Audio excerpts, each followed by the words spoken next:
உண்டாவதாக. இந்த வேளையிலே நம்முடைய தியானத்திற்கு ஆதாரமாக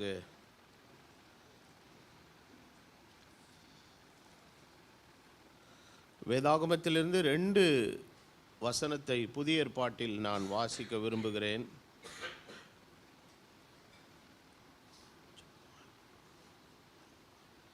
வெளிப்படுத்தின விசேஷம் 1வது அத்தியாயம்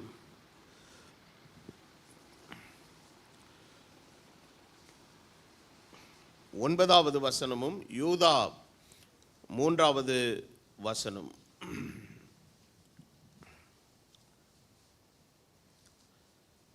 வெளிப்படுத்தல் 1:9, யூதா 1:3.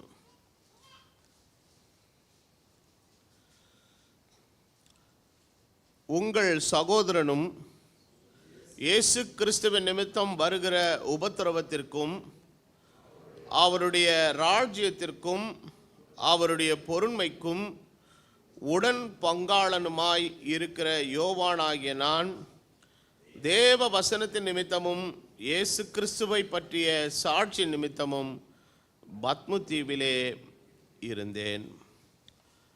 யூதா 3வது வசனம். யூதா 3வது வசனம். பிரியமானவர்களே, பொதுவான இரட்சிப்பை குறித்து உங்களுக்கு எழுதும்படி நான் மிகவும் கருத்துள்ளவனாக இருக்கையில் பரிசுத்தவான்களுக்கு ஒரு விசை ஒப்பு கொடுக்கப்பட்ட விசுவாசத்திற்காக நீங்கள் தைரியமாய் போராட வேண்டும் என்று உங்களுக்கு எழுதி உணர்த்துவது எனக்கு அவசியமாய் கண்டது. தலைவணங்கி நாம் ஜெபம் செய்வோம். எங்கள் நல்ல பிதாவே, சகல நன்மைக்கு ஊற்றும் காரணருமாயிருக்கிற எங்கள் பரிசுத்தமுள்ள பிதாவே, உம்முடைய சிங்காசனத்திற்கு முன்பதாக நாங்கள் உம்முடைய ராஜரீக மேன்மை நினைத்து தாழ விழுந்து பணிந்து கொள்கிறோம். நீர் தொழப்படத்தக்க தேவனும் ஆராதனைக்குரியவனும் எல்லா நாமத்திற்கும் மேலான நாமத்தை நீர் உடையவராய் இருப்பதற்காக நன்றி. கடந்த நாளின் ஆராதனையிலே கர்த்தருடைய ஆவியானவர் எங்களோடு கூட நீர் திட்டமும் தெளிவுமாய் பேசின உம்முடைய இறுதி எச்சரிப்பின் வார்த்தைக்காக நாங்கள் நன்றி செலுத்துகிறோம். இந்த நாளிலே ஆவியானவர் இன்னொரு முறை உம்முடைய சத்தத்தை கேட்க எங்களுக்கு ஒரு சந்தர்ப்பத்தை அளித்து உம்முடைய சமூகத்தில் எங்களை கூடி வர செய்திருக்கிறீர். அதற்காக உமக்கு ஸ்தோத்திரம். எங்களை முற்றிலுமாய் தேவனுடைய சமூகத்திலே தாழ்த்தி ஒப்பு கொடுக்கிறோம்.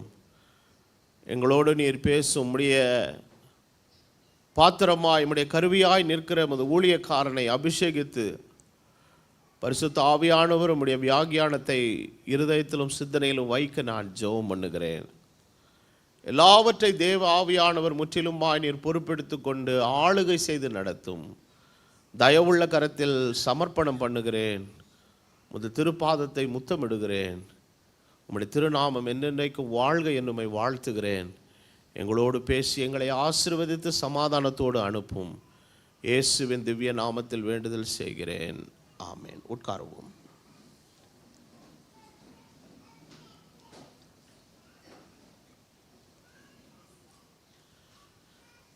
இந்த விசேஷித்த பரிசுத்தவான்களுக்கான கன்வென்ஷன் கூட்டத்திலே 2வது நாள் கூடுகைக்கு வந்திருக்கிற உங்கள் அனைவரையும் அற்புதராயிருக்கிற இயேசுவின் ஒன்றான மெய்நாமத்தினாலே வாழ்த்துகிறேன். உங்கள் அனைவருக்கும் கிருபையும் சமாதானமும் உண்டாவதாக. நாம் வாசித்த இந்த வேத வசனத்தில்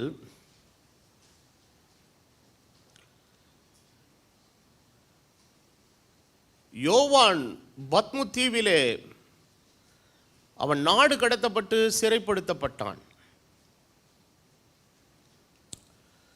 இந்த பத்மு தீவு எங்கே இருக்கிறது என்று சொன்னால் மத்திய தரைக்கடல் பகுதியிலே ஒரு சிறிய ஒரு தீவாக அது இருக்கிறது. மேலே ஐரோப்பா கண்டத்தினுடைய ஒரு சிறு பாகமும் இந்த பக்கம் ஆசியாவினுடைய இன்னொரு பாகத்தினுடைய இணைப்பும் கீழே ஆப்பிரிக்காவும் இருக்கிறது. அதுக்கு இடையில் இருக்கக்கூடிய அந்த நீர் படப்பு தான் கடல் பகுதி தான் மத்திய தரைக்கடல் என்று சொல்லப்படுகிறது. அந்த மத்திய தரைக்கடலிலே பவுல் கப்பல் மார்க்கமாய் பயணம் பண்ணும்போது தான் அவன் சந்தித்த சேதங்கள், அவன் கரை ஒதுங்கின இடங்கள், மிலேத்தா தீவு என்கிற அந்த சிறு சிறு கிரேக்க நாட்டினுடைய கட்டுப்பாட்டுக்குள் இப்பொழுது இருக்கக்கூடிய அந்த சிறு சிறு தீவுகள் எல்லாம் அங்கே தான் இருக்கிறது. ராஜ ஆளுகைகள் இருந்த காலங்களிலெல்லாம் இப்படி ஜனங்களை, கைதிகளை நாடு கடத்துகிற ஒரு பழக்கம் அந்த நாட்களிலே இருந்தது. The sun will never set in Britain என்கிற ஒரு மம்மதையோடு பிரித்தானியா இந்த உலகின் பெரும் நிலப்பரப்பை ஆட்சி செய்த காலத்தில் இன்றைக்கு வளர்ந்த நாடுகளில் ஒன்றாக கருதப்படுகிற ஆஸ்திரேலியாவும் அந்த நாளிலே கைதிகளை நாடு கடத்துகிற ஒரு நிலப்பரப்பாக தான் அவர்கள் வைத்திருந்தார்கள். ஆனால் இதற்கு முன்பதாக இருந்த முன்னோர்கள், த நேட்டிவ் ஆஸ்திரேலியன்ஸ் எல்லாரும் அவர்கள் ஒரு வித்தியாசமான ஒரு நிலையில் இருக்கிறவர்கள். ஆனால் இங்கே இருந்து கடத்தப்பட்ட வெள்ளையர்கள் தான் இன்றைக்கு ஒரு மிகப்பெரிய இங்கிலீஷ் சமூகமாக, பிரித்தானிய சாயல் கொண்ட ஒரு சமூகமாக இன்றைக்கு அவர்கள் வளர்ந்த ஒரு நாடாக மாறி இருக்கிறார்கள். அதுபோல இன்றைக்கு இந்தியாவிலேயும் கூட அந்தமான் தீவை சிறை கைதிகளுக்காக அந்த பிரித்தானிய அரசு அந்த நாட்களிலே கலோனியல் ஆட்சியிலே அது ஒதுக்கி வைத்திருந்தது. ரோம சாம்ராஜ்யம் இருந்த காலத்திலே இவ்விதமாய் அந்த மத்திய தரைக்கடல் பகுதியிலே இருக்கக்கூடிய இந்த பத்மு தீவு என்பது ஒரு சிறிய தீவு, கொடூரமான விஷ ஜந்துக்கள் வாழக்கூடிய ஒரு மோசமான ஒரு இடம். அந்த இடத்திலே தான் இவர்கள் நாடு கடத்தப்பட்ட கைதிகளை கொண்டு போய் வைப்பார்கள். அங்கே இருந்து யாரும் தப்பித்து வெளியே வர முடியாது. இப்படிப்பட்ட ஒரு கொடூர தண்டனைக்கு உள்ளானவன் தான் இயேசுவின் சீஷனாக இருந்த யோவான். பவுலுக்கு அடுத்தபடியாக வேதத்தில் அதிக புத்தகங்களை எழுதின ஒரு அற்புதமான ஒரு சீஷன் யோவான். அவனுடைய ஊழியத்தினுடைய பங்களிப்பு, his contribution to the ministry of Jesus Christ எப்படி இருக்கிறதுனா 3 நிலைகளில் இருக்கிறது. ஒரு சுவிசேஷத்தை சரித்திரமாக எழுதின பதிவும், உபதேசமாக எழுதின 3 நிருபங்களும், இனி வரப்போகிற காரியத்தை தீர்க்க தரிசனமாய் உரைத்த ஒரு வெளிப்படுத்தின விசேஷத்தின் 22 அத்தியாயங்கள் உள்ள ஒரு புஸ்தகமாய் இருக்கிறது. He is a very special person. ஆண்டவர் 12 சீஷர்களிலே யாக்கோபு, யோவான், பேதுரு இவ 3 பேரையும் ஆண்டவர் ஒரு முக்கியமான சில காரியங்களுக்கு அவர் அழைத்து சென்றதை நாம் பார்க்கிறோம். ஒரு சில குணமாக்குகிற இடங்களிலே ஆண்டவர் அவர்களை அழைத்து போனார். மறுரூப மலைக்கு இவர்கள் 3 பேரை அழைத்து கொண்டு போனார். மற்ற 9 பேரையும் ஆண்டவர் கீழே விட்டுட்டு போயிட்டார். அதுக்கு நம்ம போய் ஆண்டவரிடத்தில் காரணம் கேட்க முடியாது. அப்போ சபையின் காலத்திலே பேதுருவுடைய ஊழியம், சபையினுடைய ஆரம்ப காலத்திலே எபேசு சபையினுடைய காலத்தினுடைய தூதன் என்று கருதப்படுகிற பவுலுக்கு கூட ஆண்டவர் எவ்வளோ காரியங்களை செய்ய நிருபங்களை எழுதின ஒரு கிருபையை கர்த்தர் கொடுத்திருந்தாலும், இந்த 22 அத்தியாயங்கள் உள்ள ஒரு தீர்க்கதரிசன புஸ்தகத்தை எழுதுகிற ஒரு கிருபையை கர்த்தர் யோவானுக்கு கொடுத்தார். காரணம், அழைப்புகளில் வித்தியாசம் உண்டு, ஊழியங்களிலே வித்தியாசம் உண்டு, கிரியைகளே வித்தியாசம் உண்டு. கர்த்தர் யார் யாருக்கு எதை அளிக்க சித்தம் கொண்டிருக்கிறாரோ அதை கொடுக்கிறார். அப்ப இந்த யோவான் தன்னை அறிமுகம் செய்து கொள்ளும் போது பரிசுத்தவான்களோடு கூட தன்னையும் ஒருவனாக அவன் கருதி சொல்லும் பொழுது அவன் என்ன சொல்லுகிறான்? இந்த ஒரே வசனத்துக்குள் எல்லாம் இருக்கிறது. நான் அவருடைய பொறுமைக்கு மாத்திரமல்ல, உபத்திரவத்துக்கும் நான் உடன் பங்காளனாய் இருக்கிறேன். நான் உபத்திரவத்திற்கு உடன் பங்காளனாகவும் இருக்கிறேன். அதே நேரத்திலே இயேசு கிறிஸ்துவினுடைய பொறுமைக்கும் நான் உடன் பங்காளனாய் இருக்கிறேன். அப்ப இந்த உபத்திரவம் எனக்கு எதனாலே வந்தது?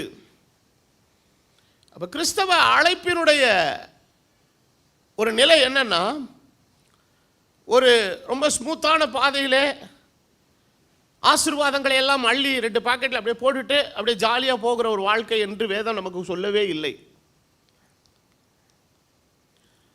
ஆண்டவரை நம்பி வந்த ஜனத்திற்கு எல்லா ஆசீர்வாதங்களை தருகிற தெய்வம், அவர் நிமித்தம் வரக்கூடிய கஷ்டத்திற்கும் வேதனைக்கும் உபத்திரவத்துக்கும் தேவன் நம்மை ஒரு உடன் பங்காளர்களாக கர்த்தர் வைத்திருக்கிறார். We are the partakers. சில சுயநலவாதிகளாக வாழக்கூடிய மனுஷர்களுடைய மனோபாவம், அவருடைய நிலை, அவருடைய சுபாவம் எப்படி இருக்குன்னா, நன்மையிலே பங்கு கேட்க வருவான், ஆனால் கஷ்டத்தில் என்ன கேட்க வர மாட்டான், பங்கு. இது நிறைய குடும்பங்களில் நாமளே பார்க்குறோம். எத்தனையோ வீடுகளில் இந்த பெற்றோரை வயதான காலங்களில் வச்சு பார்க்குறதுல இந்த பிள்ளைகள் போடுகிற போட்டி இருக்குது பாருங்க, வைத்தறிச்சலாக இருக்கும். ஏன் அவங்க இப்படி செய்கிறாங்க, இப்படி பாவத்தை எப்படி அவங்களால செய்ய முடியுது? நடுவில் அவன் சொல்லுவான், நீ போய் உன் அண்ணங்கிட்ட கொஞ்ச நாள் இருந்துட்டு வா, உன் பெரிய பையன்கிட்ட, நீ எதுக்கு எங்கேயே கிட்டே இருக்கிற? இவனுடைய மனைவி சொல்லுவா, உங்கள் அம்மா இவ்வளோ நாள் இங்கே தான் உட்காந்து சோறு தின்னணுமா, ஏன் அவங்கெல்லாம் சாப்பாடு போட மாட்டாங்களா அப்படின்வான். அப்புறம் அங்கே போய் ஒரு 4 நாள் கழிச்ச, ஒரு 4 மாதம் கழிச்ச உடனே அவங்க அங்கேருந்து இங்கே என்ன செய்வாங்க, துரத்து. ஒரு நிலையற்ற வாழ்க்கை.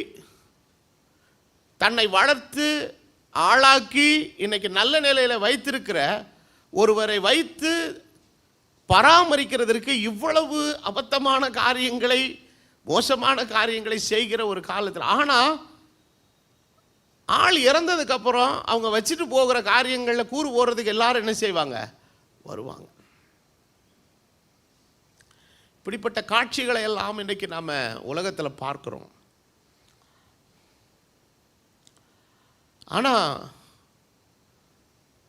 வேதத்தில் நம்ம வாசிக்கும்போது ஆண்டவர் இந்த உலகத்தில் நம்மை அழைத்த அழைப்பு ஒரு உன்னதமான ஒரு அழைப்பு. அப்போஸ்தலனாகிய பவுல் எழுதும்போது ஒரு வார்த்தை சொல்லுகிறார், அவருடைய வாக்குத்தத்தங்கள் அனைத்தும் கிறிஸ்து இயேசுவுக்குள் ஆம் என்றும் ஆமென் என்றும் இருக்கிறது.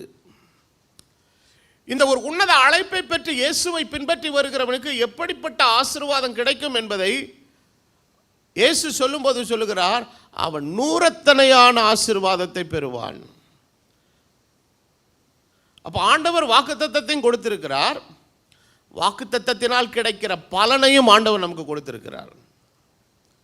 அப்போ இதையெல்லாம் தேவன் நமக்கு தந்திருக்கிற இந்த நிலையிலே ஆண்டவர் இன்னொரு காரியத்திலையும் நமக்கு ஒரு பங்கை வைத்திருக்கிறார். ஆனால் அதை எடுத்துக்கொள்ள தான் இன்றைக்கி நிறைய பேருக்கு என்ன இல்லை, இஷ்டம் இல்லை. இந்த 40 நாட்கள் இவர்கள் தபசு காலத்தை ஆசரித்து அசைவ உணவுகளை தவிர்த்து தங்களுடைய கேளிக்கைகளை கூத்தாட்டங்களை எல்லாம் ஓரங்கட்டி வைத்ததை என்னமோ கிறிஸ்துவுக்கு படுகிற பாடாக நினைத்து கொண்டு வாழ்கிற ஒரு மாயக்கார மாய்மால கிறிஸ்தவ கூட்டம் இன்னைக்கு இருக்குது.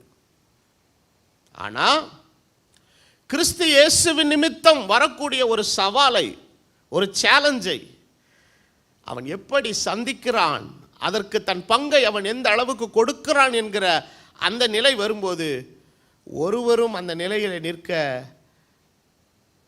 தங்களை ஒப்பு கொடுக்கிறதில்லை.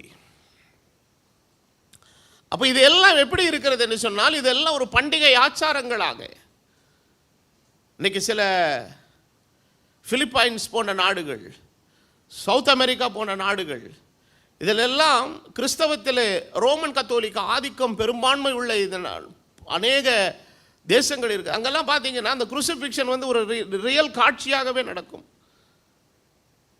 சிலரை உண்மையாகவே ரோட்டில் போட்டு என்ன செய்வாங்க, வார் வச்சு அடித்து, அப்புறம் அவர்களை ஒரு சிலுவையை சுமக்க வைத்து கடைசியில் அவர்களை சிலுவையில் உண்மையாகவே ரியலாக அடிப்பது போன்ற காரியங்களை எல்லாம் அவர்கள் ஒரு செருமோனியலாக செய்கிற பழக்கங்கள் இன்றைக்கி சில கத்தோலிக்கர்களுடைய பெரும்பான்மை ஆதிக்கம் உள்ள தேசங்களில் இன்றைக்கி இருக்குது. ஆனால் வேதம் நம்ம அதெல்லாம் செய்ய சொல்லவே இல்லை. அப்போஸ்தலனாகிய யோவான் தான் எதற்கு பங்காக இருக்கிறேன் என்பதை குறித்து சொல்லும்போது சொல்லுகிறான், நான் அவருடைய ராஜ்யத்திற்கும் அவருடைய பொறுமைக்கும் நான் பங்காளனாக இருக்கிறேன். ஆனால் இந்த உபத்திரவம் எனக்கு எதனாலே வருகிறது என்றால், இயேசு கிறிஸ்துவின் நிமித்தம் வருகிற உபத்திரவம். அப்போ ஒரு கிறிஸ்தவன் ஆண்டவருக்காக ஒரு உண்மையான குட் ஃப்ரைடேயை, சிலுவையிலே பாடுபட்டு அடிக்கப்படுகிற ஒரு நிலையை அவன் ஆசரிக்க விரும்புவானே, ஆனால் அவன் சிலுவையில் அடிக்கப்பட வேண்டிய அவசியமும் இல்லை, 40 நாட்கள் தவசு காலம் இருக்கவும் வேண்டிய அவசியம் இல்லை. அவனுக்கு உண்மையான குட் ஃப்ரைடே என்றால் கிறிஸ்துவை என்றைக்கு சந்தித்தானோ அன்றைக்கு கிறிஸ்துவை மகிமையில சந்திக்கிற வரைக்கும் அவனுக்கு எல்லா நாளும் குட் ஃப்ரைடே தான் அவனுக்கு. ஏனென்றால் தேவனுடைய வசனத்தின் நிமித்தம், அந்த வசனத்தில் எழுதப்பட்டிருக்கிறது, இயேசு கிறிஸ்துவின் நிமித்தம் வருகிற உபத்திரவம் என்று எழுதுகிறார். அடுத்த கடைசி வரிகளில் பார்க்கும்போது, யோவானாகிய நான் தேவ வசனத்தின் நிமித்தமும் இயேசு கிறிஸ்துவை பற்றிய சாட்சி நிமித்தமும். அப்போ ஆண்டவருடைய வசனத்துக்காக நிற்கிறான். இயேசு கிறிஸ்துவே தேவகுமாரன் என்கிறதற்கு என்னவா இருக்கிறாங்க?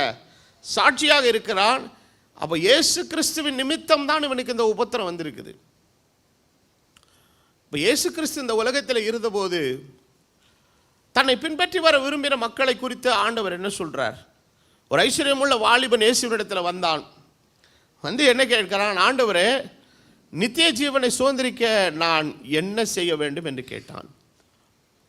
அப்பொழுது ஆண்டவராகிய இயேசு கிறிஸ்து அவனுக்கு சொன்ன ஒரு அற்புதமான ஒரு ஆலோசனை, நீ கற்பனையை கைக்கொள், தகப்பனை கணம் பண்ணு என்று நியாயப்பிரமாணத்தினுடைய கட்டளைகளை எல்லாம் அவனுக்கு எடுத்து சொல்லும்போது அவன் சொன்ன ஒரு காரியம், இவைகளை எல்லாவற்றையும் என் சிறு பிராயத்திலிருந்தே நான் என்ன செய்திருக்கிறேன்? கை கொண்டிருக்கிறேன். ஆனால் இயேசு அதற்கு பிரதியுத்தரம் சொல்லுகிறார், உனக்கு உண்டான எல்லாவற்றை விட்டு யாருக்கு கொடு? தரித்திரருக்கு கொடு. பரலோகத்தில் உனக்கு என்ன நிறையா இருக்கும்? பலன் ஜாஸ்தி இருக்கும். ஆனால் சிலுவை எடுத்துக்கொண்டு என்னை பின்பற்றி வானார். வரும்போது சும்மா வராது, எதை எடுத்துட்டு வா? சிலுவை. அப்போ சிலுவை எடுத்துக்கொண்டு என்னை பின்பற்றி வானா அவர் என்ன அர்த்தத்தில் சொல்ல வருகிறார்? நீ வரும்போதே கடையில் போய் ஒரு சிலுவை போட்டு ஒரு கயிறு இல்லை செயின் ஏதோ வாங்கி கழுத்தில் மாட்டிட்டு வா, அந்த அர்த்தத்தில் இல்லை. இல்லை மரத்தில் ஒரு சிலுவை எங்கேயாரு ஒரு கார்பெண்டர்கிட்ட சொல்லி வாங்கி அப்படியே பிடிச்சிட்டு வாப்பா அப்படின்னு ஆண்டவர் சொல்லலை. சிலுவை எடுத்துக்கொண்டு வா என்றால் என்ன சொல்கிறாரு? எனக்காக எந்த கஷ்டத்தையும் சகிக்கிறவனா நீ ரெடியாக வாங்குறார். ஆனால் இந்த சொல்லை, இந்த பிரதியுத்தரத்தை இயேசுவிடத்திலிருந்து அவன் பெற்றபோது வேதம் அவனை குறித்து சொல்லுகிறது, அவன் மிகுந்த ஆஸ்தி உள்ளவனாய் இருந்தபடியால் துக்கத்தோட ஆண்டவருடைய சமூகத்தை விட்டு போனான். அப்போ கிறிஸ்துவ நிமித்தம் வருகிற உபத்திரவங்கள்ல நிறைய டைப் இருக்குது. ஒன்று, நீங்கள் அப்போஸ்தலர் நடபடிகளிலே வாசிக்கிற இந்த உபத்திரவம் எல்லாம் ரோம அரசாங்கத்தினாலே பாரம்பரியமிக்க யூதர்களினுடைய துணையோடு கூட தேவனுடைய பிள்ளைகளுக்கு விரோதமாய் நடந்த மிக கடுமையான உபத்திரவம் அது. அந்த உபத்திரவத்தை என்னென்ன நடந்தது என்பதெல்லாம் அப்போஸ்தலர் நடபடிகளின் புஸ்தகத்தில் 1-2 தான் போடப்பட்டிருக்கிறத ஒழிய உண்மையாக சபை சரித்திரத்தை எடுத்து நீங்கள் படிக்கும்போது அவர்கள் சந்தித்த கொடுமைகள் பயங்கரம். சிறைச்சாலையிலே போடப்பட்டார்கள். அப்போஸ்தலராகிய பவுல் சொல்லும் போதே சொல்லுகிறார், இப்பொழுது இருக்கிற உபத்திரவத்தின் நிமித்தம் சிலர் விவாகம் பண்ணாமல் இருந்தால் எப்படி இருக்கின்றாரு? நன்றாக இருக்கும் என்று எழுதுகிறார். குடும்பங்கள் சிதறி போன நான் வாசித்த இந்த எபிரேயர்களின் நிருபத்திலே தங்கள் வீடுகளையும் ஆஸ்திகளையும் கொடுத்தார்கள். அவர்களுடைய சொத்துக்கள் எல்லாம் எடுத்துக்கொள்ளப்பட்டது, அரசாங்கத்தினாலே கைவசப்படுத்தப்பட்டது. It was confiscated because they are Christians. எண்ணெய் கொப்பரையிலே போட்டு அவர்களை வருத்தார்கள். தீ பந்தங்களிலே கட்டி அவர்களை தீ வைத்து கொளுத்தினார்கள். பெரிய ஸ்டேடியம், கிரிக்கெட் ஸ்டேடியம் போன்ற இடங்களிலே கிறிஸ்தவர்களை எல்லாரையும் கொண்டு வந்து உள்ள போட்டுட்டு துஷ்ட மிருகங்களை வச்சு கடிக்க விடுவாங்க. கடிச்சு அது அந்த துஷ்ட மிருகங்களுக்கு பயந்து இங்கே அங்கேயும் ஓடுவாங்க. கடைசியில் அந்த சிங்க புலி கரடி எல்லாம் பாஞ்சு அந்த ஆட்களை பிச்சு அப்படியே கடிச்சு அந்த மாம்சத்தை தின்னும். குற்றுயிரும் கொலையுருமா அந்த சாகர காட்சியை பார்ப்பது ரோமர்களுக்கு மிகப்பெரிய பொழுதுபோக்கு.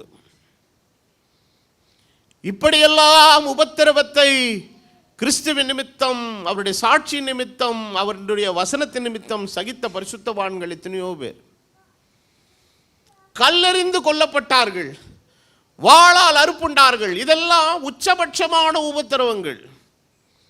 இப்படிப்பட்ட உச்சபட்ச உபத்திரவங்களை எல்லாம் சகிக்கக்கூடிய ஒரு பரிசுத்தவான்கள் எல்லாம் இந்த பூமியிலே வாழ தேவன் அனுமதித்ததனால்தான் அந்த உத்தமர்களால் இன்றும் கிறிஸ்தவம் நிலைத்திருக்கிறது. The Christianity is standing on the foundation of the real sacrifice of the saints of Jesus Christ. அவர்கள் ஒவ்வொருவரும் செய்த தியாகம். இன்னைக்கு சென்ட் தாமஸ் மலையை போய் பார்க்கும்போது வெறும் மலையை பார்க்குற எதை பார்க்குறோம், ஆனால் அந்த இடத்திலே தோமா கொல்லப்பட்ட போது அவருடைய இரத்தம் அந்த மலையில் சிந்தப்பட்டது. அவன்தான் இந்த பூமிக்கு, இந்த தேசத்திற்கு அவன் சுவிசேஷத்தை கொண்டு வந்த மனுஷன். இப்படி ஒவ்வொரு காலம் இந்த உபத்திரவம் எல்லாம் ஏதோ அன்றோடு நடந்து முடியவில்லை. கடந்த 2000 வருஷங்களாய் ஒவ்வொரு தேசங்களிலேயும் ஒவ்வொரு இடங்களிலேயும் ஏற்பட்ட பிரச்சனைகள். ஆனால் ஒன்றை மாத்திரம் சொல்லுவேன், இந்திய தேசத்திலே பிரிட்டிஷ்காரர்களுடைய ஆதிக்கம் இருந்து அவர்களால் மிஷனரிகள் வந்து கிறிஸ்தவம் தலை தூக்கி, ஆனால் இது ஒரு சுதந்திர இந்தியாவாக மாற்றப்பட்ட பின்பு இதை ஜனநாயக நாடாக பிரகடனப்படுத்தப்பட்டதனாலே, ஒரு சட்டத்தின் அடிப்படையிலே ஒரு பாதுகாப்பை கொடுத்ததுனாலே ஏதோ ஒரு சின்ன சின்ன கலவரங்கள் இங்கொன்று அங்கொன்று நடந்தது. ஏதோ ஒரு சில அடிக்கப்படுதல் கொல்லப்படுதல், அப்படி ரொம்ப பெரிய அளவிலெல்லாம் சொல்ல முடியாது. அதாவது அரசாங்கமே ஆர்கஸ்ட்ரேட் பண்ணி நடத்துகிற அந்த மாதிரி உபத்திரவங்கள் எல்லாம். காரணம், இன்றைக்கு சட்டம் நமக்கு எல்லாவற்றிலும் பாதுகாப்பு. சட்டம் மீறப்படுகிறது என்பது இன்னொரு காரியம். ஆனாலும் ஒரு ஒரு பாதுகாப்பின் இடத்துக்குள்ளே நாம் இருக்கிறோம். அப்படிப்பட்ட கொடுமையான கம்யூனிஸ்ட் நாடுகள் எல்லாம் இருந்த காலங்களிலே, குறிப்பாக ருமேனியாவிலே ரிச்சர்ட் உம்ப்ராண்ட் என்கிற தேவனுடைய மனுஷன் சென்று கர்த்தருடைய சுவிசேஷத்தை அறிவித்த போது அவர் அடைந்த உபத்திரவங்கள் கொடுமையானவைகள். அவர் சிறைச்சாலையில் போடப்பட்டார். அவருடைய கண்களுக்கு எதிரே அவருடைய மனைவி கொல்லப்பட்டாள். நான் அமெரிக்க ஐக்கிய நாடுகளில் ஒரு முறை இருந்தபோது கொலம்பியாவில் மிஷனரியாக இருந்த ஒரு மனுஷனை ஒரு மனிதன் கூப்பிட்டு வைத்து தலையிலே துப்பாக்கி வைத்து சுடும் பொழுது ஆண்டவருடைய கரத்திலே என்னை நான் ஒப்பு கொடுத்து ஜெபித்த போது அவன் 3 முறை அடித்த போதும் அந்த தோட்டா என்னுடைய தலையை துளைக்கவில்லை. அதற்கப்புறம் அவனுடைய துப்பாக்கி வேலை செய்தது காரணம், கர்த்தர் என்னை பாதுகாத்துக். இப்படியெல்லாம் வாழ்க்கையிலே கர்த்தருக்காக தியாகம் செய்து இரத்தம் சிந்தின பரிசுத்தவான்கள். அதனால தான் இன்றைக்கு உபதேசமும் சத்தியமும் காக்கப்பட்டு வருகிறது. ஏதோ இயேசு சிலுவையில் ரத்தம் சிந்தினார் என்று எல்லாரும் பேசுகிறார்கள். இன்றைக்கு பண்டிகை கொண்டாட்டம், நாளைக்கு ஆடுற ஆட்டத்துக்கு இன்னைக்கு கறியும் மீனும் பிராந்தியும் விஸ்கி அவன் வீட்டில் இருக்கும். நேற்று வரைக்கும் அப்படியே என்னமோ மும்மணி தியானத்தில் போய் அப்படியே அழுது வடைஞ்சு ஏறுகிறார் தள்ளாடினவன் நாளைக்கு தள்ளாடிக்கிட்டு இருப்பான். யூதா தன்னுடைய நிருபத்தில் எழுதும்போது சொல்லுகிறான், பரிசுத்தவான்களுக்காக ஒரு விசை ஒப்பு கொடுக்கப்பட்ட விசுவாசத்துக்காக நீங்கள் தைரியமாய் போராடணும். அப்போ இந்த உபத்திரவம், இப்பொழுது நான் உதாரணங்களாக சொன்ன உபத்திரவங்கள் எல்லாம் தேசங்களுக்குள்ளே வந்த எக்ஸ்ட்ரீம் லெவல் ஆஃப் உபத்திரவங்கள். அதாவது உச்சக்கட்ட, அதாவது ரத்தம் சிந்துதலுக்கு ஏதுவான உபத்திரவங்கள். ஐரோப்பாவினுடைய நிலப்பரப்பானது ஈஸ்டர்ன் யூரோப், வெஸ்டர்ன் யூரோப் என்று 2 பாகமாய் பிரித்திருந்த போது ஈஸ்டர்ன் யூரோப் ஃபுல்லாக வெஸ்டர்ன் யூரோப் ஃபுல்லாக அமெரிக்காவினுடைய சப்போர்ட்டில் இருந்தது. ஆனால் ஈஸ்டர்ன் யூரோப் ஃபுல்லாக யாருடைய கருத்தில் இருந்ததுங்க? ரஷ்யாவினுடைய கருத்தில் இருந்தது. சில நாடுகளில் பாதி எதில் இருந்தது? பிரிந்திருந்தது. இன்னைக்கு ஜெர்மனி என்று ஒரே ஒரு நாடு. நான் சிறுவனாக இருக்கிற காலத்திலே ஜெர்மனி ஒரே நாடாக இல்லை. கிழக்கு ஜெர்மனி என்றும் மேற்கு ஜெர்மனி என்றும் 2 தனிப்பட்ட நாடுகளாக இருந்தது. கிழக்கு ஜெர்மனியானது ரஷ்யாவினுடைய கட்டுப்பாட்டுக்குள்ளே இருந்தது. மற்ற ஜெர்மனி ஐரோப்பியாவினுடைய கட்டுப்பாட்டுக்குள்ளே இருந்தது. இந்த 2க்கு நடுவில் இருந்ததான் பெர்லின் சுவர். அப்போ ரஷ்யா தன்னுடைய கரத்திலே அந்த நாட்டை தன் வசமாக எடுக்கிறதுக்கு முன்னால எவ்வளவு பேர் அந்த கிழக்கு ஜெர்மனியிலிருந்து தப்பித்து ஓடி வந்தார்களோ, தப்பித்தவர்கள் தான் மேற்கு ஜெர்மனியிலே சுகமாய் வாழ்கிறார்கள். ஆனால் அதற்குள் இருந்தவர்கள் மிக கஷ்டத்தை அனுபவித்தார்கள். என்னுடைய தகப்பனார் மேற்கு ஜெர்மனிக்கு ஊழியத்திற்கு சென்றபோது கிழக்கு ஜெர்மனிக்கும் சென்று சுவிசேஷத்தை அறிவிக்க ஒரு வாய்ப்பு கிடைத்தது. ஆனால் போகும் பொழுது அந்த செக்கிங் பாயிண்ட்ல அவருடைய பெட்டி பரிசோதனை செய்யப்பட்டது. வேதாகமங்கள், பாட்டு புஸ்தகங்கள், சுவிசேஷ கைப்பிரதிகள், கிறிஸ்தவத்துக்கான எந்த விஷயங்கள் இருந்தாலும் அந்த செக் போஸ்ட்ல அது கான்ஃபிஸ்கேட் செய்யப்படும். ஆனாலும் என்னுடைய தகப்பனாருடைய பெட்டியை தடவி பார்த்தபோது உள்ளே கேசட்ஸ் வைத்திருந்தார், புஸ்தகங்கள் வைத்திருந்தார், பைபிள் வைத்திருந்தார். ஒன்றும் அவருடைய கண்களுக்கு படாதபடி அந்த நாட்டுக்குள்ளே பிரவேசிக்க ஆண்டவர் கிருபை கொடுத்தார். அவர் போய் பிரசங்கித்தது எங்கே என்று கேட்டால், இரும்பு திரைகளுக்கு நடுவே. They worship the God behind the iron gates.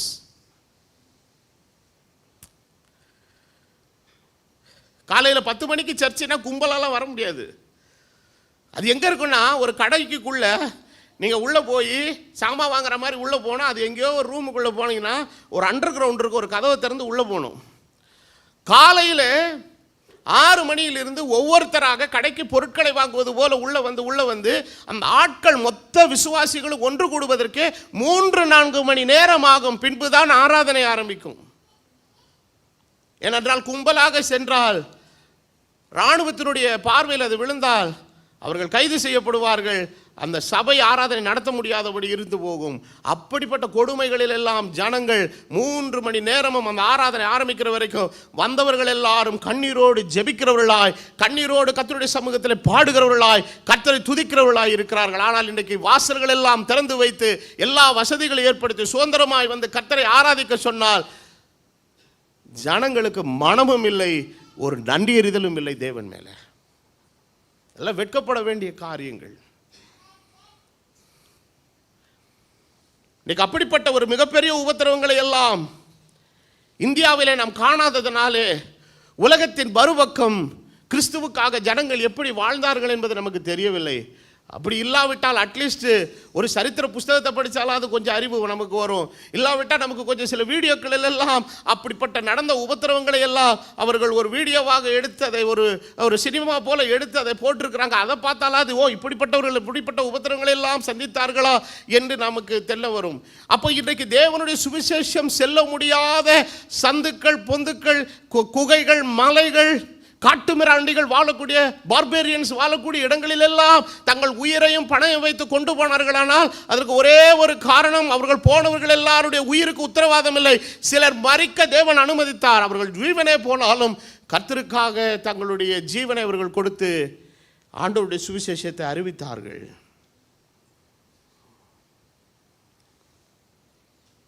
இது உச்சபட்ச உபத்திரவத்தின் நிலை.